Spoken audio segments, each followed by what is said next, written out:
Okay, sorry, I don't know what happened. So I'm going to talk about the electroencephalography and utilization of the EEG. So I'm just giving you a basic orientation about what is the EEG and what are the different type of EEG.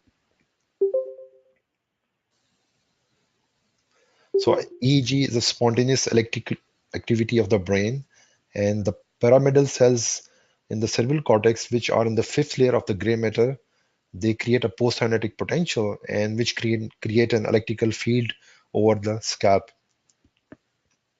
These are bioelectrical activity. Bioelectrical means these are electrical activity created by the biological tissues, and it is typically recorded on the scalp. When the same activity recorded directly from the cerebral cortex, then we call it electrocorticography. These are postsynaptic potential. That means they are combination of the positive and negative that are inhibitory or excitatory potential. There are millions of neurons, and the joint neurons firing at the same time, they create this activity. And the scalp electrode signal are attenuated and by different layer of tissues, bones, dura matter, uh, the connective tissues, muscles. So they are all of those layers of the above the brain. They create a smaller signal uh, on the scalp. The EEG generated by the cortical nerve cell, inhibitory and excitatory postsynaptic potential. The rhythmic cortical EEG activity arises from interaction between thalamus and cortex. So the interaction between the thalamus and cortex um, creates this activity, and the scalp electrode, they record mainly the summated potential. So they cannot record individual nerve cell signals. So there are millions of neurons. Again, they are recording the summation of those potential. So when we place the electrode any place near the neuron, the extracellular dipole, so the normal resting potential of the neuron is about 65 to 75 millivolt, and that's the inside. So the extra cellular dipole which is created, it is recorded by the electrode. And the electrical and the um, if the and if we place an electrode on the scalp, so the electrode will record the combination or summation of those neurons, and the direction of the signal will be changed depending uh, on the impedance or the attenuation of by the different tissues above the scalp. So the signal when we are recording as a negative and positive pole, this direction of the signal is changed depending on the uh, impedance of all the tissues above the cerebral cortex.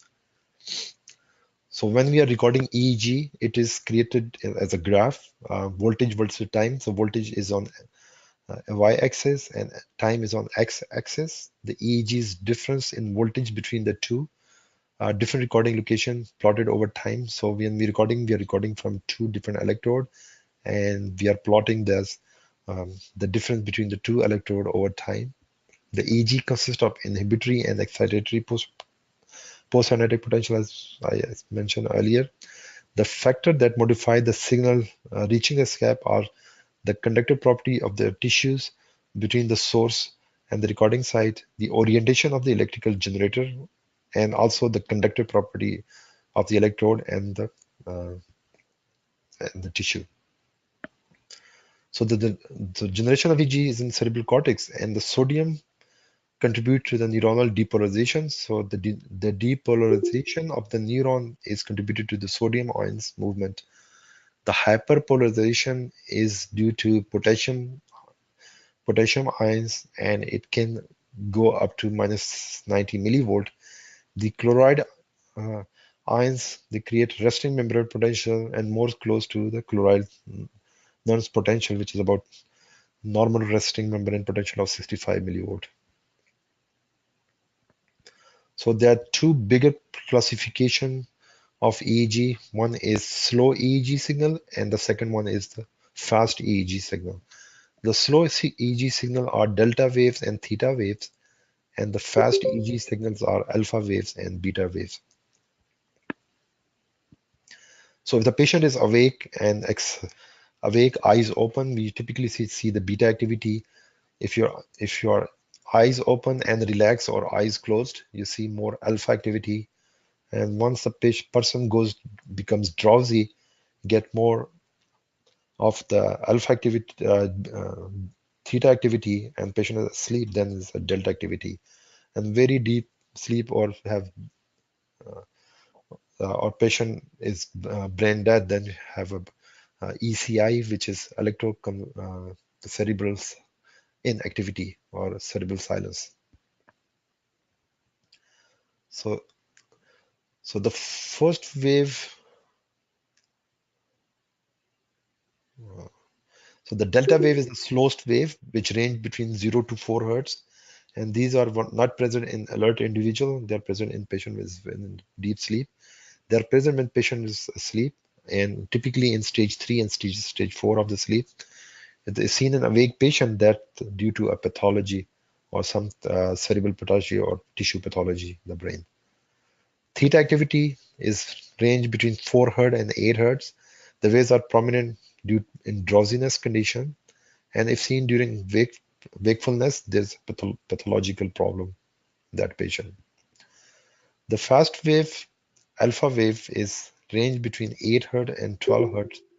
The waves are prominent when the eyes are closed. They are seen in occipital lobe most commonly. They are large sinusoidal waves in about 50 microvolt in amplitude.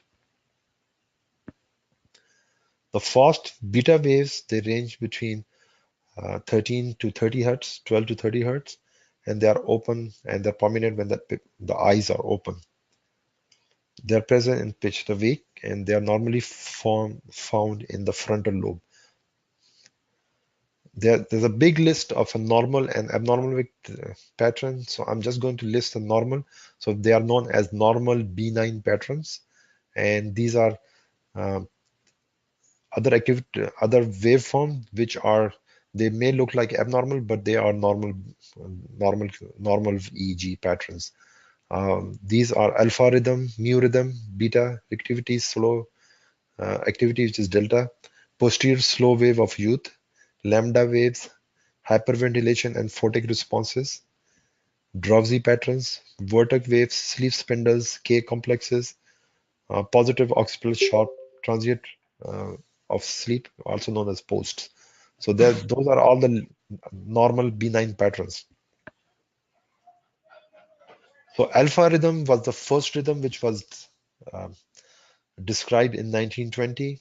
So the the rhythms, they are not listed. They were described. They were described as alpha, beta, delta, and theta because the alpha rhythm was the first one uh, which was described in 1920. And again, the pattern was 8 to 13 hertz, and it is typically present in parietal and temporal region, but most commonly in the posterior region, sometimes extend to central or even superior frontal region. So we can see in F3, F4, or C3, C4 electrode. They are sinusoidal wave, they're notch, present in relaxed wakefulness with eyes closed. Uh, they attenuate bilaterally with attention, especially visual eye opening. So if the patient opens the eye, it will disappear, and if you ask the person to close the eye, they will reappear. Sometimes they persist into early drowsiness, but they always disappear in sleep. So the classic um, characteristic of alpha waves is it range from 8 to 12 hertz, 8 to 13 hertz, and they attenuate, they disappear with eye opening, and they reappear with eye close. So, so if looking at this picture of one of the uh, patient, we can see multiple recordings, and the first 5 waveform, they are from the right side. The second 5s are from the left side. So I have right side, left side, then right side and left side. So if you look at the yellow arrows, the O2, we can see if you count those are alpha rhythm, and EO on the top. EO means eyes open, and on the right side, EC means eyes closed. So when the patient opened the eye, we can see the background alpha activity is gone. And when the patient closes the eye, it reappears. Same activity is happening in O1, occipital lobe. We can see O1, and when the patient opens the eye, the alpha activity is gone. And when they ask the patient to close the eye, it reappears in few seconds. So this alpha activity is also present in T5 and T6 electrode, and they are same, disappear with eye opening and reappear with eye closed. Mu rhythm was another activity which was discovered after beta actually, but I'm mentioning next to alpha because the range of the mu rhythm is same as 8 to 12 hertz. It's same as the alpha rhythm.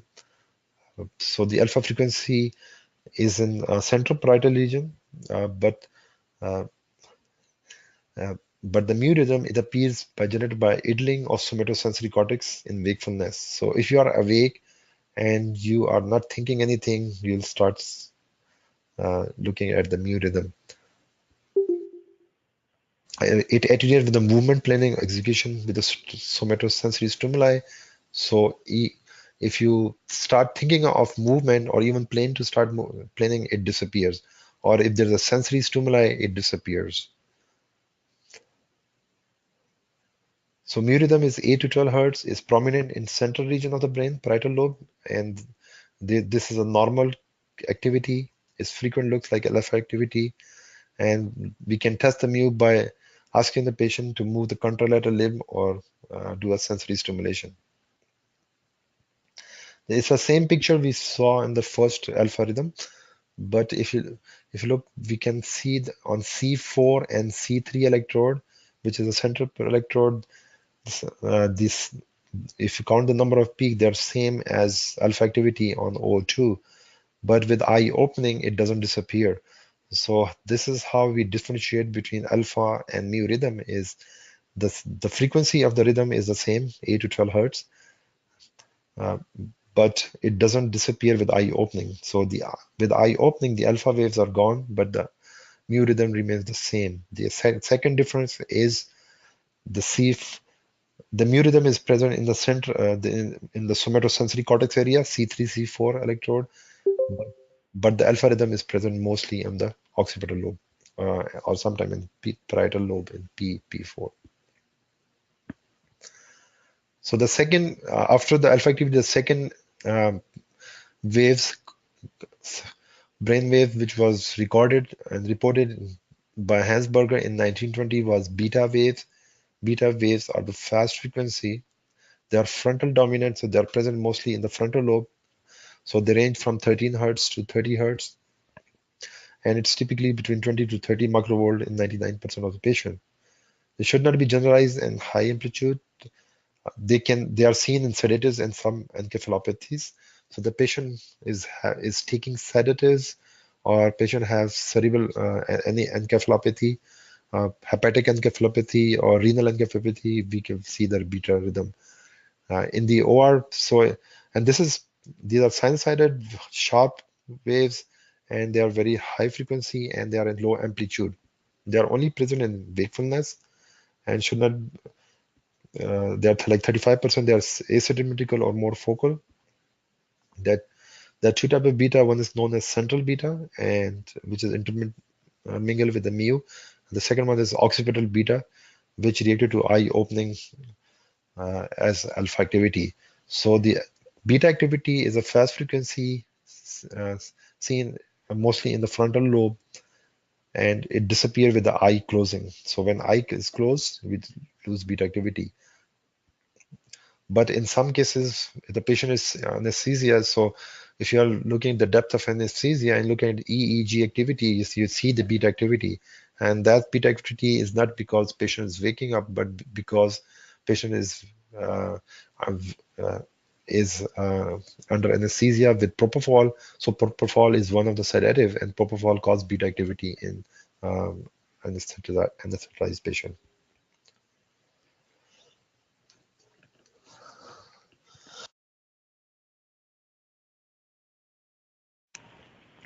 So if you're looking at this image, we can see the beta activity is this much higher frequency than It is present. This is a bipolar montage, FP2 to F4, the first channel. So the beta activity is present in frontal lobe. And if you look at P4O2, which is more occipital parietal lobe, we see more alpha activity, more slow and high amplitude activity. On the left side, it's also present in FP1, F3, and also on the right side, F4, T4, and F8. So the next wave, the normal wave, is known as lambda waves. Lambda waves was described in 1951 by Gestan, and they are predominantly present in occipital lobe. They are diphasic or sometimes triphasic, and they range between 75 to 200 millisecond. They are time locked, so and due to eye movement, and if you're walking and you're exploring and you're looking at something, you'll see lambda waves in the occipital lobe. They are kind of visual evoked response. And if you want to test the patient, you ask the patient to stare at a blank ceiling or a white paper, they disappear because there's no stimulation coming up. So that's how we describe. So in this picture, we can see they're present occipital lobe, most commonly in occipital lobe, P4O2 on the right side, and then the P3O1. They're sharp waves and um, with eye opening of. So when the eyes are open, you can see this. When the patient eyes close, they disappear. Or if the patient is looking at, and so this can be easily confused with the seizures or spike activity, but this is not a seizure activity, this epileptiform activity. This is a normal waveform known as lambda waves. And if you look at the latency, they are about 100 millisecond in length. They should not be seen in anesthetized or patient with eyes closed or drowsy patient. So the next activity, which was discovered later, and known as slow activity. Slow activity is a delta activity and theta activity. So delta is below 0 to 4 hertz and theta is 4 to 8 hertz. And they are seen in patients with drowsy or sleep condition. There are a couple of ways to create a seizure in a patient. When the patient comes to the clinic, either we do hyperventilate the patient. You ask the patient to breathe very fast, and the patient has underlying seizure, patient will start seizing. We can see the signal. Or we have photic stimulation, so we can stimulate the patient with 16 hertz or 20 hertz or 21 hertz. Photic stimulation with the light, bright light, and we can see the responses with the same frequency spikes, but when you stop the stimulation, those spikes should not continue. If those spikes continue, that means patient has underlying seizures. But if you see the spikes only during the stimulation, then the patient doesn't have seizure. The third way to create a seizures in clinic is by sleep deprivation. So you keep the patient awake for more than 36, 38 hours, and then do EEG. You will be able to see the spiking or seizure activity. So when we're doing hyperventilation or causing seizures, the activity we typically see, they are slow activity and they look like a delta or more like a delta activity. So in this picture, you can see with these arrows, and these are slow delta waveforms, and these are in the response um, to hyperventilation.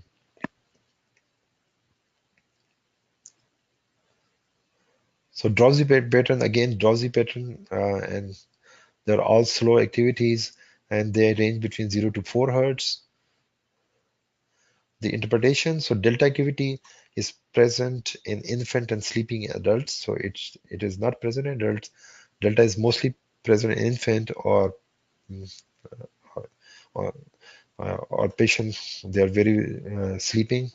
The theta activity when the person is growing up, so most in infant you see delta activity when it goes up and become a toddler, or then in children we see theta activity, and we also see again in sleeping activity. The alpha activity is present in occipital lobe. They they are 8 to 12 hertz. They disappear with eye opening and they reappear with eye closed, and should not be in the frontal area. If the present frontal area, that's known as frontal coma, and it is due to deep structural damage. So we see the alpha activity in the frontal lobe in the patient with deep structural damage, and it's known as alpha coma. And the beta activity is only present in awake patient. If you are the patient to close the eye, the beta activity will disappear. So the EEG, it gets faster and faster. It gets keep by the growing age, but it peaks at the age 40 years. So 40 years is the age where the EEG peaks. So I'm just going to give you a quick talk about the epilepsy. So there are multiple different type of nomenclature we use. The seizures, sorry, the clinical manifestation of abnormal and excessive excitation and synchronization of population of cortical neurons. When the cortical neurons they're firing in excessively is known as seizures. A tendency towards recurrent seizures unprovoked by a systemic or acute neurological insult.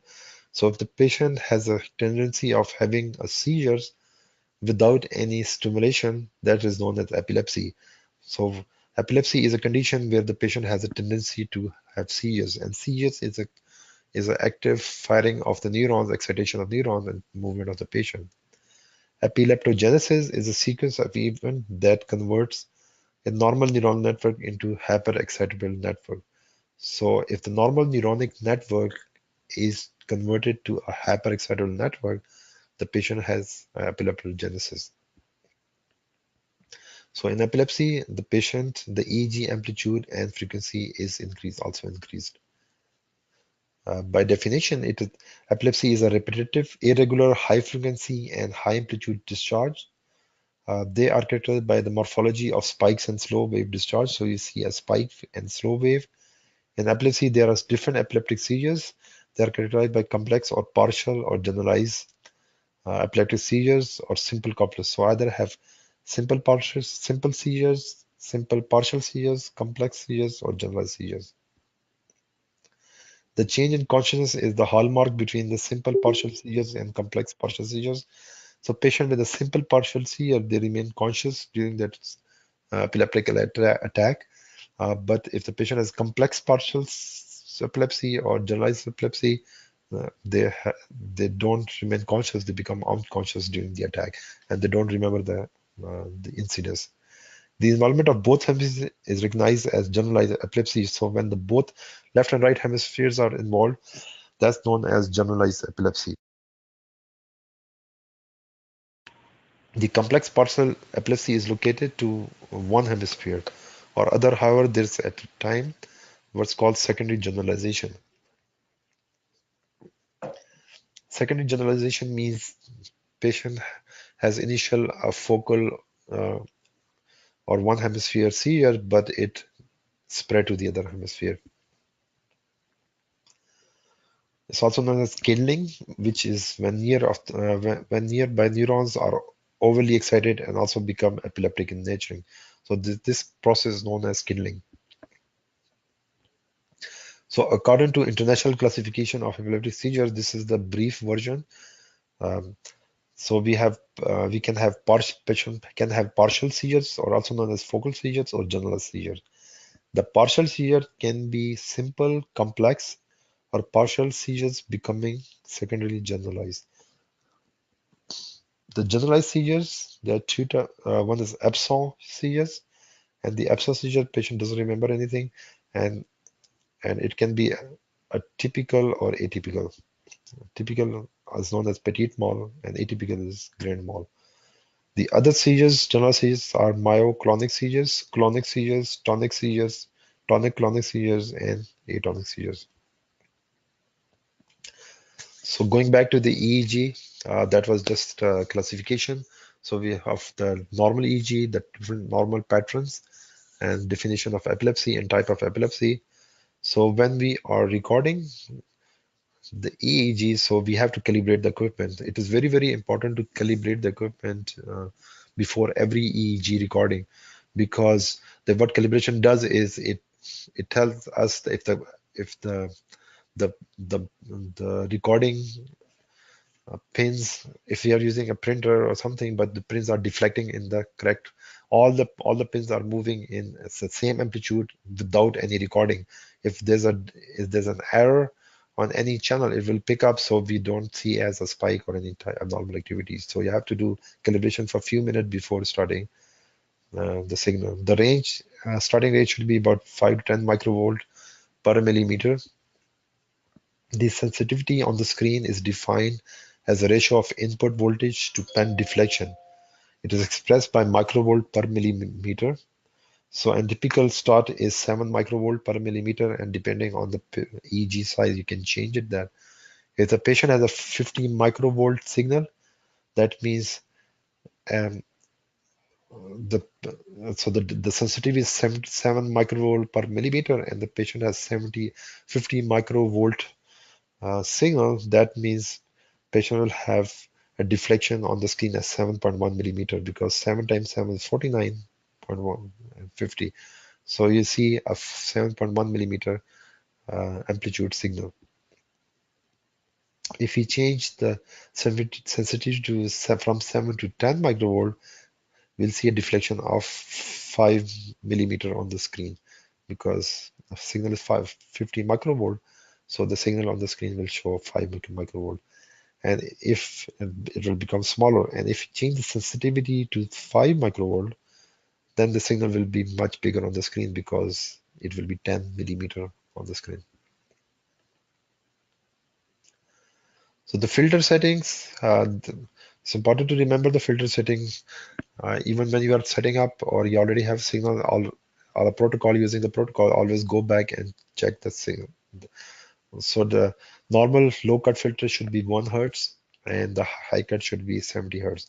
So the range we use 1 hertz to 70 hertz. If you have a lot of slowing of delta activity, then you can decrease the low cut to 0.5 hertz. Otherwise 1 to 70 hertz is the normal range of. There are different type of artifacts which are seen on EEG, and there are the different categories according to the ACNS guidelines is biological, mechanical or external, and instrumental. The biological artifact are the abnormal response because of eye movement, blinking, muscle tension, EKG, respiration, sweating, tremor, chewing, talking, brushing. So all the biologically created artifacts, they are known as biological activity. The mechanical or external are artifact originate from alter electrodes, cap contact, intermittent lead wire disconnection, rubbing or scratching of the scap, or rhythmic movement of head and extremity, 60 hertz noise or 50 hertz noise. So those are creating the mechanical. The instrumental, any part of the recording playback system like electrode, wires, amplifier can be source of the artifact. The common source for transient are electrode popping, faulty switches or connectors, or touching of dissimilar metals, or chipped silver silicide coating if on the electrode. Those cause the instrumentals. So for the just to memorize, they are biological artifact, they are mechanical artifact, and they are instrumental artifact. Fast Fourier transformation is a mathematical calculation, and it is used for EEG data analysis. So what we see on the screen is typically we see is raw EEG, but we can also do we do data analysis, and we look at the FFT data. So when we are doing analyze data, there are different type of data. One is CSA, or compressed spectral array. In that you have power versus frequency. The x-axis is frequency and power is on y-axis. Digital spectral array is DSA. Power spectral edge, PSE, is the edge at you can keep the PSE at any like either 90% or 95% or 99%. So you select 95% power spectral edge, then that point will appear at 95% of the power in that trace. peak power frequency is the frequency at which the highest power spectrum is found. The median power frequency, MPF, is frequency half of the power. The spectral edge frequency is the highest significant frequency present in current spectrum. So those are the terminologies that you have to get used to that, because when you're programming, you have to select, or you can intermittently change that. So again, seizures, they appear, the discharges, they appear as spikes and waveform. So if you look at this picture, so we zoomed in from T4, T6. There's a spike initial followed by a long waveform, and the spike is about 70 millisecond in duration, and the slow wave is about 200 millisecond. So that's a typical wave for the patient is having seizures or subclinical or clinical seizures. So the amplitude of the EEG recording can be low amplitude, middle amplitude, high amplitude. If the signal is below 20 microvolt, I mean, it's called uh, low amplitude, and this is for electrocorticography, so recording directly from the cerebral cortex. So the signal is below 20, it will be low amplitude. If the signal on the direct from cortex is between 20 to 50 volt, is about middle amplitude. And the signal is about 50 microvolt, it is characterized as high amplitude. So the recording electrodes, they are placed according to the 10-20 system. So you have to make sure you are measuring the head and you're plating all the electrodes which are required for. So we cannot do the EEG just by placing the electrode by guessing or visual inspection. So you have to measure the head and use the 10% or 20% formula to place the electrode in the right place. So the letters F, T, C, P, again, frontal, temporal, cortical, parietal, and occipital lobe. Uh, so the F is for frontal, T is for temporal, C is for central, P is parietal, and O is for occipital location. All the even numbers on the right side, all the odd numbers on the left side. The zero refers to the midline. So all the electrode placed in midline have the zero number instead of odd and even numbers. The letter A correspond to the earlobe or auricular point, which is actually not on the earlobe but is in front of the earlobe next to the tragus. The two anatomical landmarks used in the head measurement is Nasion above the nose on the nasal naze bridge, and Inian is the lowest point on the back of scalp, also known as occipital protuberance. So those are the points we do that, and we measure. So we have gone through all those exercises. So measuring from Nasion to Inian and looking for this midpoint, which is CZ, and then going 20% anterior to that of the total is FZ, and 20% of that is FPZ. Going 20% back is PZ, and 20% of the total is OZ. So placing of the electrodes should be according to 10-20 system. The location depend on surgical site and equipment. If the patient is having brain surgery, then you may have to move the electrode. But you have to try to make sure they're symmetrical for comparison. So if you put the electrode on a different spot on one surgical side, then you try to put on the other side at the same spot, so you can compare the two sides. Recording general cortical changes by use with electrocorticography, the cortical grid electrodes are placed directly on the brain, um, and we start recording EEG recording before incision and compare the data from that and make sure this patient, the anesthesia, they don't give any boluses if you're doing EEG electrocorticography. We're looking for symmetrical or asymmetrical changes, generalized changes, local changes, or focal changes on the EEG. So we can do like 8-channel recording or 16-channel recording or 4-channel recording, 32-channel recording, 64-channel recording, depending what are you doing. So if you have epilepsy case, then you can do up to 64 or 128-channel recording. We can do up to 128 by putting two big grids. So the signal can be recorded as if you're doing spine, you can do 2-channel or 4-channel. If you're doing carotid, aneurysm, or cranial, you can do 8-channel or 16-channel. and the suggested channel is double banana channel. So you can do double banana, or you can do a referential channel. Referential means that left side, all the electrodes on the left side, they are refers to A1, and all the electrode on the right side, they refers to A2. Or it can be circumferential. Circumferential means you are doing a bipolar montage, but you are going into circle. So when you're looking at the EEG, is very the most one of the important point is looking at the polarity of the signal. So the the EEG going up and down, it creates a positive or negative.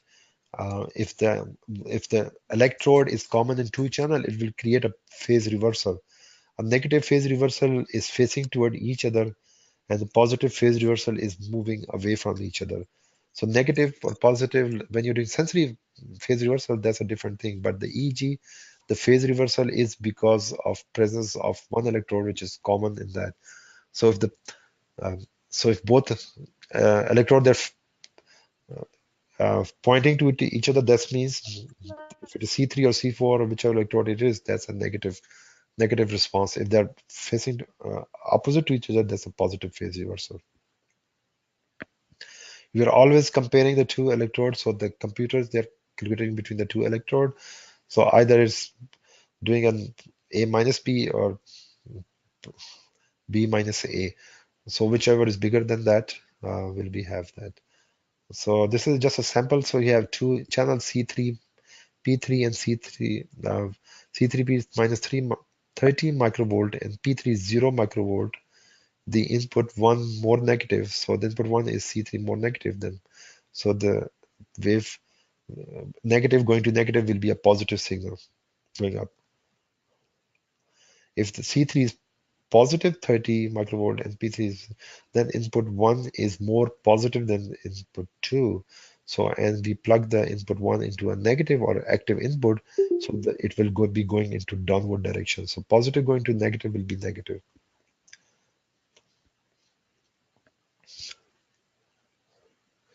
So the clinical use of EEG, EEG can be used for clinical diagnosis of multiple diseases such as epilepsy, stroke, coma, induced by suppression, metabolic disorders, brain death confirmation.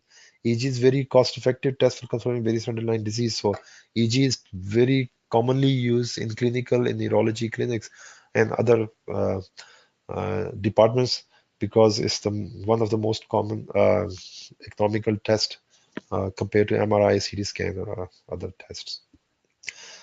Focusing on the intraoperative use, so the EEG can be used for carotid endarterectomy, intracranial aneurysm clipping, intracranial coiling, cortical tumor resection, epileptic cortex relocalization for resection, hypothermic circulatory arrest during cardiac bypass, cabbage surgery, or we also use for depth of anesthesia. The EEG changes are very sensitive to acute changes in cerebral blood flow.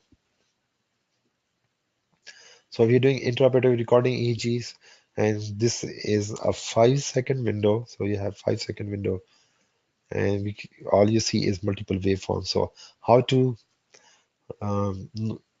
focus on how to identify the waveform. So now we have this window which has 10-second window. Every window is 1000 millisecond. So I'm going to zoom in only 1 second. So the best thing is always when you freeze the screen, when you start doing EEGs or start learning the EEG, freeze the screen, zoom it to 1 second. So this is the 1 second window is zoomed in, and count all the peaks. So you have 1, 2, 3, 4, 5, 6. So you have 5 to 6 peaks, and this is the theta activity. So this patient is deep anesthesia level. So you have theta activity in this patient. So the best way to learn EEG is always look at 1 second. Don't look at the whole EEG. Pick up any channel, zoom into one, and start counting, and you'll see. So this one has a uh, this one another. So this is eye movement. So blinking artifact. So this is just moving. Patient is moving up, moving to the electrode, which is negative response, so going downward. And when it moves, patient looks downward. You see artifact going up, and if the patient blinks, you see up and down response. So this is a blinking reflex artifact, typically seen in a clinical uh, EEG, but not. in anesthesia patients. So this is a recording of a burst suppression. So changes in EEG or loss of EEG or flattening of EEG due to drugs is known as burst suppression. If it is due to decrease in blood flow, that's known as ischemia. It's not known as burst suppression. So burst suppression is only due to bolus of the drugs, propofol, pentothal, or some other drug, or high isoflurane or desflurane. So this is a video recording of burst suppression signal. So recording directly from the brain. Again, we can put this is 4 by 5 grid, 20 contacts, and this one is 8 by 8. So I have on the right side here 64 contacts.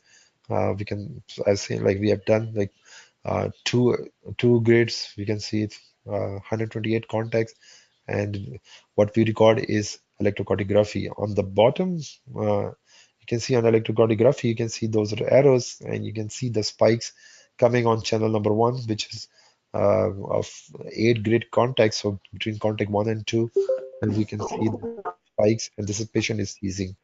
The patient is seizing, you have to apply cold ice saline. If you apply cold saline from fridge or something, it's not going to stop that. So you have to create uh, apply um, slush use a slushy machine. So this is the recordings. You can see the electrocorticography running at the same time, and again on the first channel we can see that this one spike and followed by another spikes.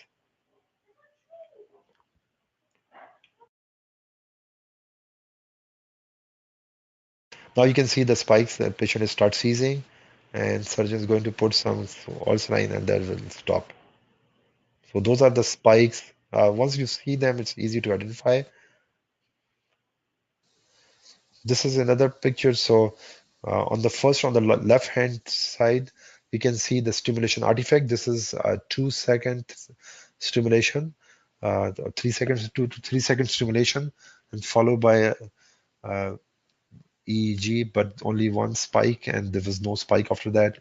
And this, so if the patient is seizing, you should never stimulate again, direct brain stimulation.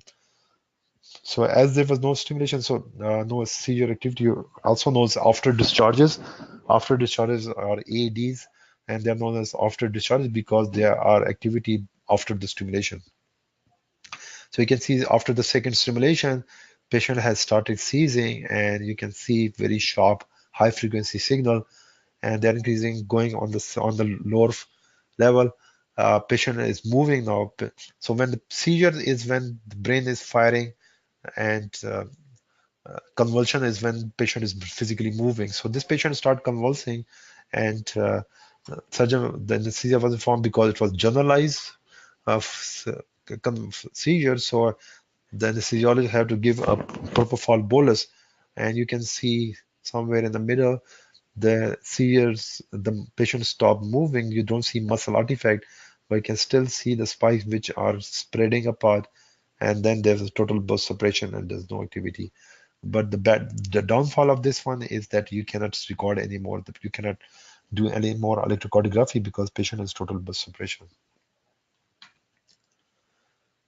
So when we are doing EEG or electrocardiography, we can do a spectral analysis, which is a digital presentation of fast frequency component, and it is due to a mathematical calculation known as FFT or fast Fourier transformation, and it presents power versus frequency. And I can there are three different types. CSA, complex spectral array, this is gray, black and white. DSA is also density spectral array, and color density spectral array is in color format. So this is a digital representation of the EEG, and on the left side, the y-axis is the power. Power is the square of the voltage. On the y-axis is sorry, the x-axis is the frequency. So this every channel is presenting 0 to 30 hertz frequency, and you can see the white marker, and this white point is known as peak spectral edge. We mentioned PSE and this is set to 95%. So the 95% power, every single trace lies below that point.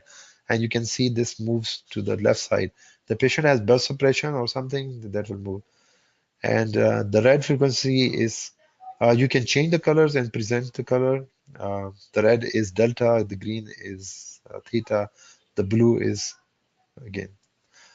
So more the red color is presenting the high activity. So in channel 1 you have more delta activity in delta. Channel 2 again more delta and alpha. Channel 3 you have delta and alpha, and same thing.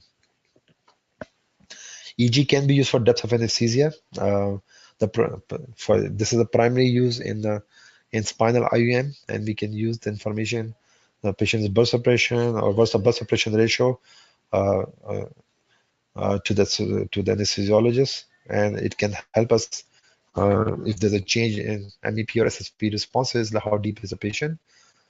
So the typical change in EEG decreases with the consciousness.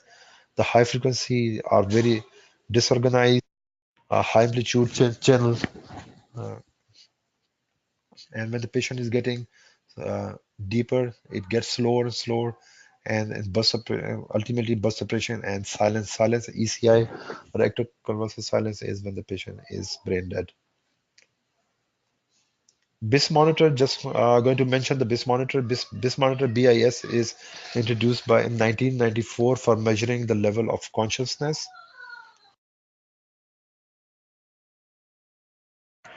by an algorithm. This algorithm is uh, EEG from frontal lobe. So a strip is placed on the front of the forehead, and you record a number, and it gives you a number.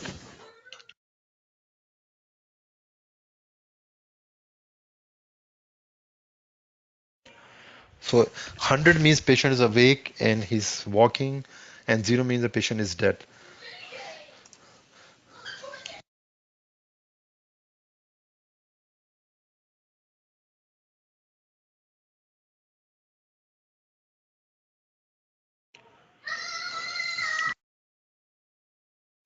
So if the patient is awake and you can see the number. So the typically we general anesthesia number is below 30 to 40, 30 to 40. So if the patient number is the BIS monitor is more than 50, the patient is more lighter, and a very good, the patient go to burst suppression.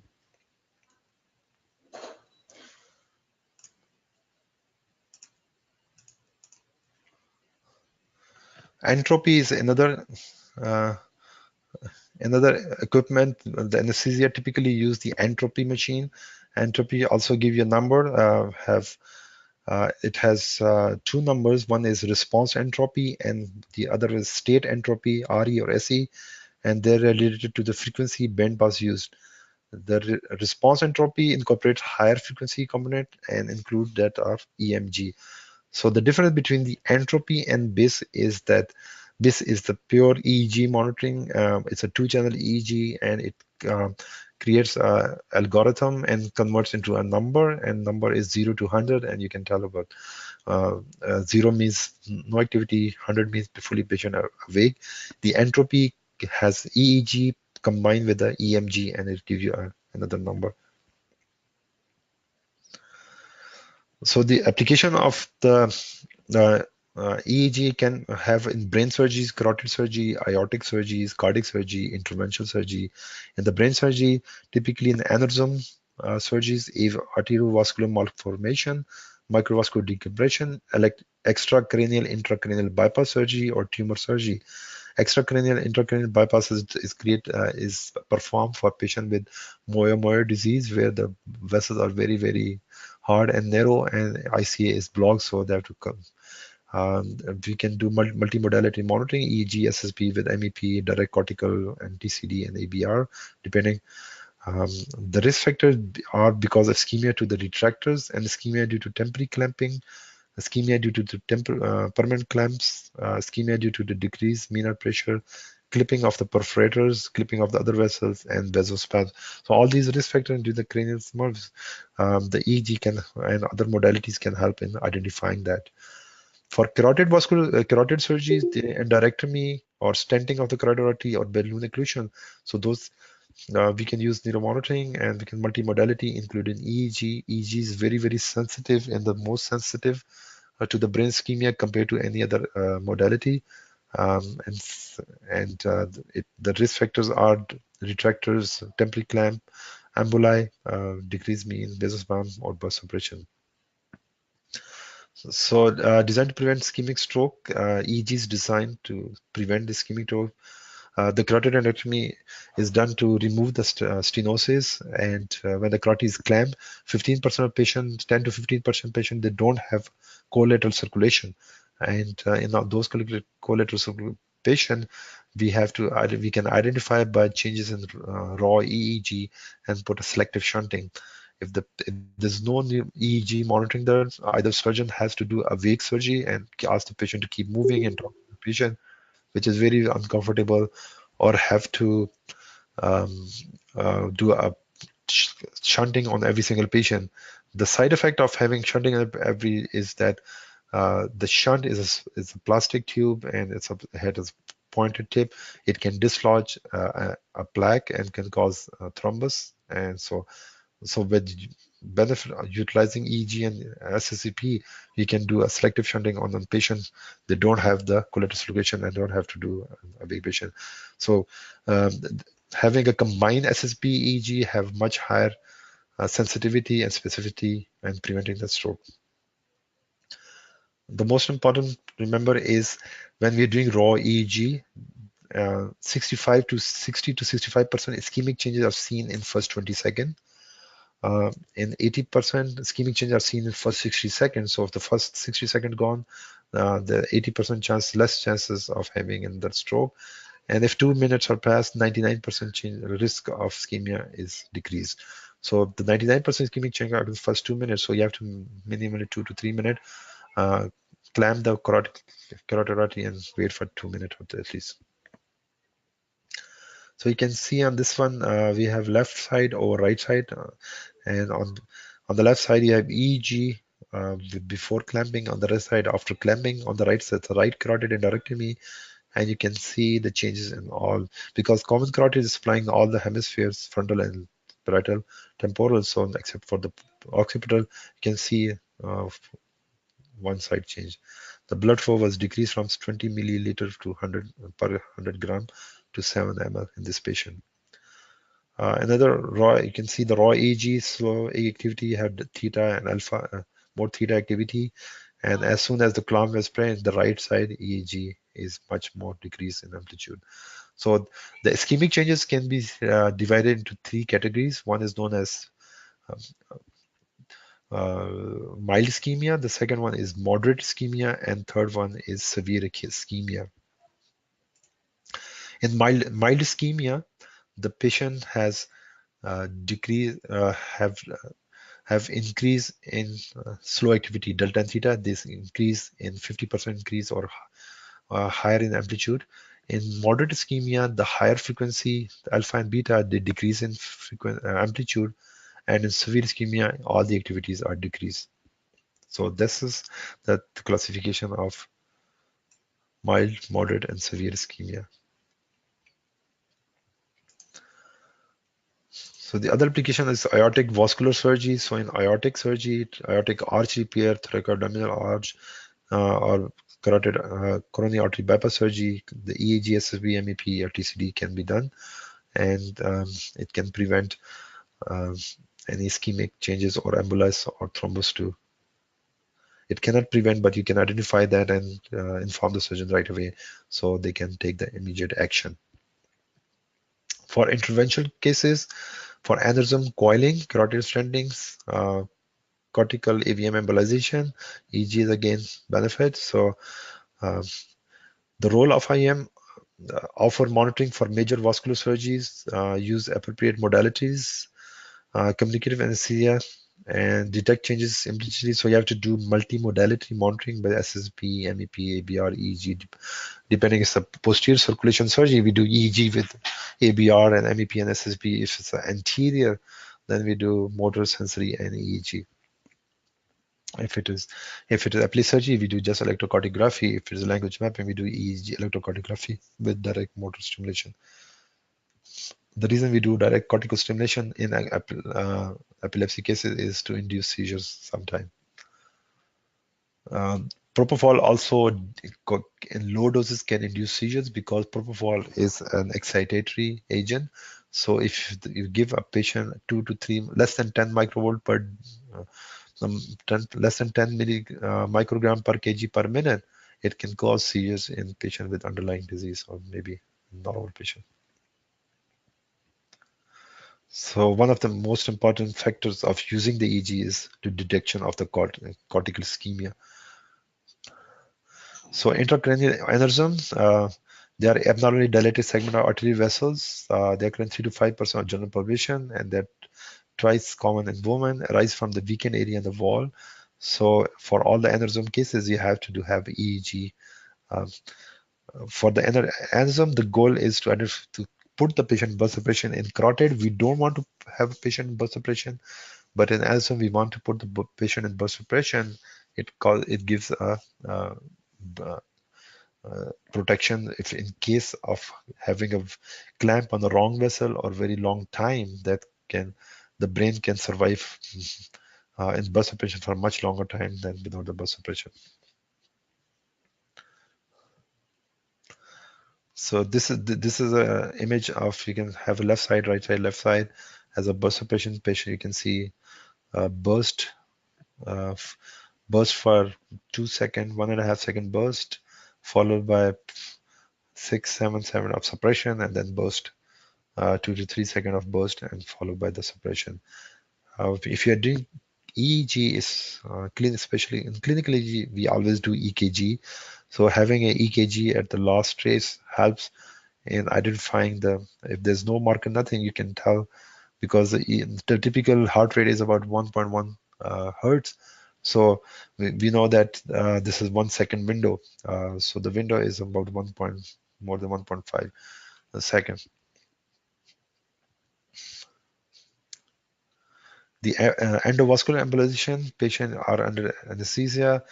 The femoral artery is accessed and to coil the aneurysm, intracranial aneurysm. So, and there's a risk of having a rupture aneurysm or going into the wrong vessel.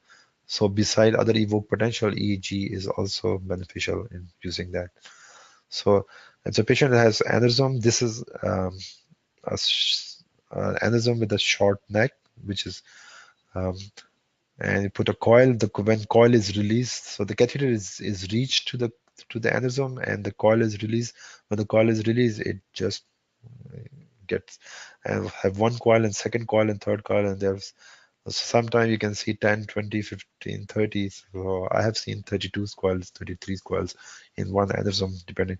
And once all the coils are placed, you can inject very fast glue, and it makes a thick. It blocks the flow of the blood into aneurysms, and it prevents the rupture in the future. So if you look at the X-ray before and after, before this, you can see the basilar artery, and you have left and right. You can have a left and right posterior cerebral arteries, but the aneurysm was at the tip of the basilar artery, but after this it disappeared. The aneurysm is still there, but it doesn't. The blood does not fill the cavity. And the burst operation, so you have burst activity for 2 seconds, and then you have about 10-15 seconds of the suppression. On the left side, we see DSA, digital spectral analysis. You can see digital, and you have the yellow marker is the peak spectral edge. So the peak spectral edge, and there's a gap of where EEG was not being recorded, so there's a blank, and then followed by again EEG.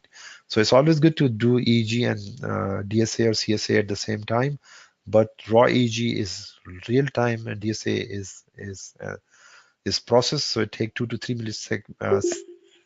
2 to 3 minutes for one trace. So you have to look at the raw EEG. The effect of mean artery pressure on evoked potential and EEG is important. So if just talking about the EEG, so if there's a blood mean artery pressure in normal tensive patient, if it's above 70 to 75 millimeter mercury, there will be no, very mild or no change in EEG.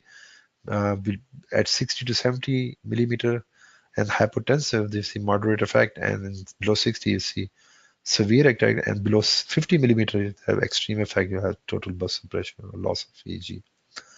The blood flow is important to know that. What is the normal blood flow?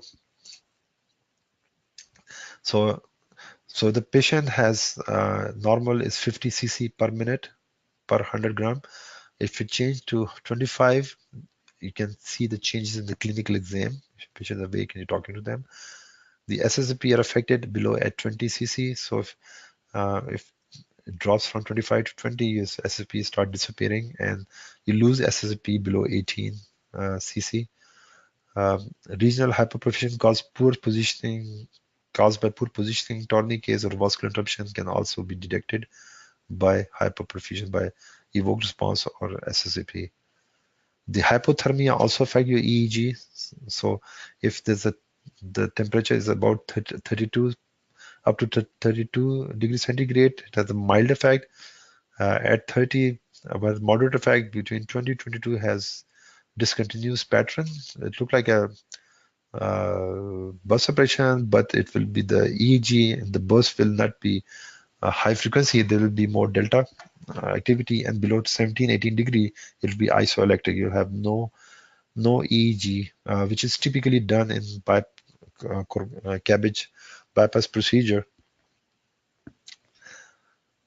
So that's the end of my presentation, and I just wanted to go through the definition of the EEG. So it's very, very important for everyone to know at least the normal patterns. What are the different patterns? Because and how to analyze the EEG. So you cannot analyze just looking at the whole picture. So it's always good to practice.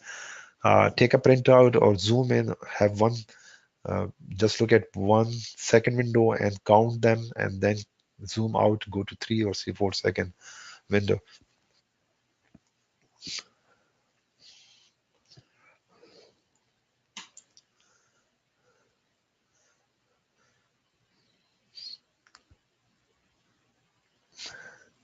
So if you have just review, you can always reach me. So if you have any questions, contact me, or about any slide or anything, any presentation part, and I can go into much more detail.